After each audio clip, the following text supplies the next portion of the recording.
L'épisode commence par les excuses du docteur envers Madame Lutra, reconnaissant que Caran avait raison. Mais Madame Lutra refuse d'y croire et affirme que son fils n'était pas dans son état normal. Désespérée, elle interroge le médecin sur le réveil de Mahesh. Le docteur finit par avouer la vérité.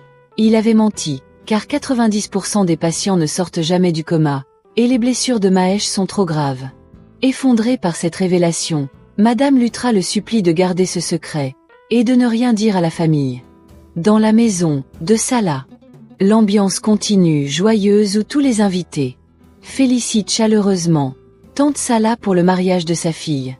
Visiblement heureuse, Sala accueille chacun avec le sourire, et invite même Mandy à se servir des délicieux aloo pakora. Un peu plus tard, d'autres invités viennent complimenter Sala pour le choix du futur mari de Prita, le décrivant comme un homme très séduisant. Ils lui transmettent également les paroles d'une mère, qui souhaiterait que Sala trouve un homme tout aussi beau pour Khushbu. Confiance et humour au rendez-vous, Sala affirme qu'elle trouvera quelqu'un d'encore plus beau pour Khushbu. Tante Jinky, suggérant de marier Khushbu avec le même homme, ce qui provoque une réponse amusée de la jeune fille. Finalement, Sala rassure tout le monde avec bienveillance et les invite à aller manger avant de rater cette belle occasion de célébration. Dans l'autre scène, Caran est en train de réfléchir à ce que le docteur a dit à propos de son père, ainsi qu'à ce que Prithvi lui avait dit. Et après, Caran confie sa colère et son amertume à tous ses collègues. Convaincu que Prita a fait une grave erreur, il affirme qu'elle regrettera ce mariage.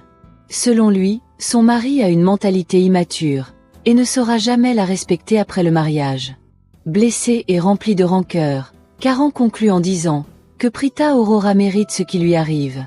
De retour à la maison, Prithvi marche aux côtés de Krishti. Visiblement de bonne humeur, il avoue être heureux. Intrigué, Krishti lui demande la raison de cette joie soudaine et lui dit d'aller droit au but. Prithvi lui répond alors calmement qu'autrefois, elle ne l'aimait pas, mais qu'aujourd'hui, elle a changé. Selon lui, ce changement vient de la jalousie qu'elle ressent, car son cousin apprécie désormais cette situation. Puis Krishti dit « Tu n'es pas bien dans ta tête » et Prithvi répond « À partir d'aujourd'hui, même si tu ne m'aimes pas, comme je vais me marier avec ta sœur, je deviendrai automatiquement ton beau-frère. » Caran toujours, en train pense avec Prita. « Tu as détruit le peu de bonheur qu'il restait à ma famille. Je ne te laisserai pas vivre en paix. Tu vas payer. Il n'y a aucune chance que je te laisse épouser Prithvi Malhotra. Tu as détruit ma famille, je détruirai ton bonheur. » De retour à la cérémonie, Krishti est plongée dans ses pensées.